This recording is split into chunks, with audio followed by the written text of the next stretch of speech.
Hello বন্ধুরা, কেমন আছেন আপনারা? আপনাদের সামনে আবার একটা নতুন ব্লগে চলে আসলাম আমি।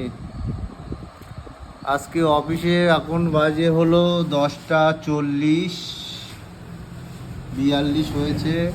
মানে একটাই নাম দেখছেন, বিভাস মণ্ডল। এই যে ব্যক্তিটা প্রতিদিন লেট, 10:40 11:30 ছাড়া বাড়ি ঢুকতে বারণ করেছে বৌদি, তার জন্য আজকে আবার লেটে চলে এসছে।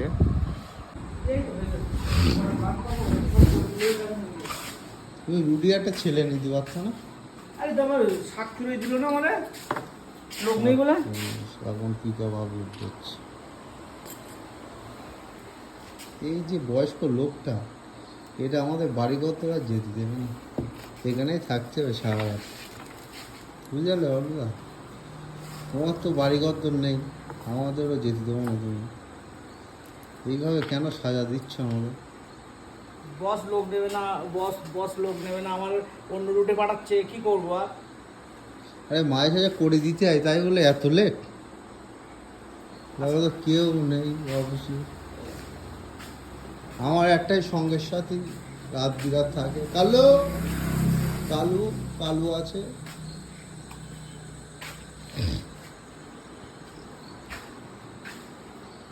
দাদা কটা পিক আপ বাবুদা?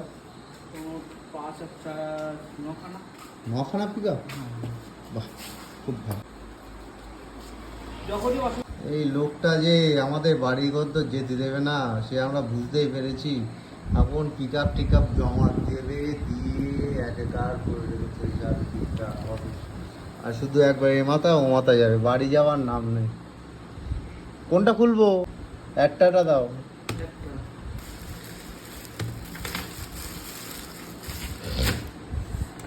মারো। আরে হাব অফিস সন্ধ্যেবেলা বন্ধ হয়ে গেলে কি হাব অফিস বলে মনে হয়? ও তাই? রাত হবে তবে তো মনে হবে যে অফিসে। এখনো তো রাত হয়নি না বাবলুদা? এই ফ্লেয়ার আইডি নাওনি কেন ওটা? আরে ওরা বলে সব নিচ্ছে। আরে মোবাইলে তো নেয়, ফ্লেয়ার আইডি মারো তাড়াতাড়ি, আমি পাল্টে দিই।